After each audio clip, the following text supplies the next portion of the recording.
Of Florida cracking down on emergency disruptors. The Senate Bill 184, it goes into effect January 1st. It prohibits a person from approaching first responders after receiving a warning to back away. Now, anyone found violating that law could face time behind bars.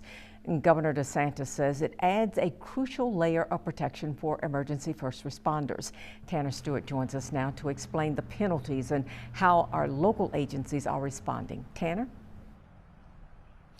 Sue, this bill passed overwhelmingly in the legislature as a majority agreed that more needs to be done to enforce that boundary for first responders. What this does is it sets up that boundary, that protective area around us so we can do our jobs. If you're caught not heeding the warnings from first responders next time you're on the scene of an emergency, you could find yourself behind bars or paying a hefty fine. Senate Bill 184 will shield first responders from unwanted visitors or aggressors, prohibiting anyone from coming within 25 feet of a first responder after being warned on scene.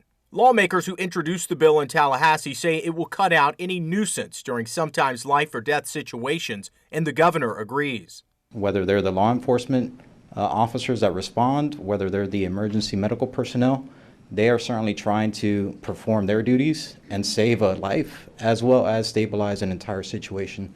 So anything that certainly impedes upon that is harassment. You shouldn't be in a situation where you're at a traffic stop, you're responding to a call of someone in distress, and then you have people come trying to interdict or trying to harass you from performing your duty. So if you do that, we view that as a problem, and now you're going to be held accountable. Anyone breaking the new law could be charged with second-degree misdemeanor, punishable by up to 60 days in jail or a $500 fine.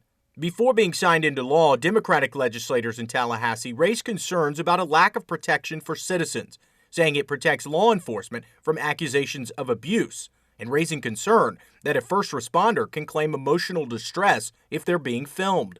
Who's going to police the police when they are doing things that are harmful? And I know we don't want to have people run into danger and things like that. Is it possible for a first responder to construe audio and video recording as harassment? Here in Escambia County, the Public Safety Department says the fire service already uses fire buffs for people who like to video or photograph the scene, telling me in part, as long as they don't impede operations and stay out of dangerous areas, and typically they know where to go and not to go, we don't mind them videoing or taking pictures. And late this afternoon, Sheriff Chip Simmons weighing in, saying he and his department support any legislation that adds yet another layer of protection for deputies and first responders in general. Reporting live tonight in Escambia County, I'm Tanner Stewart.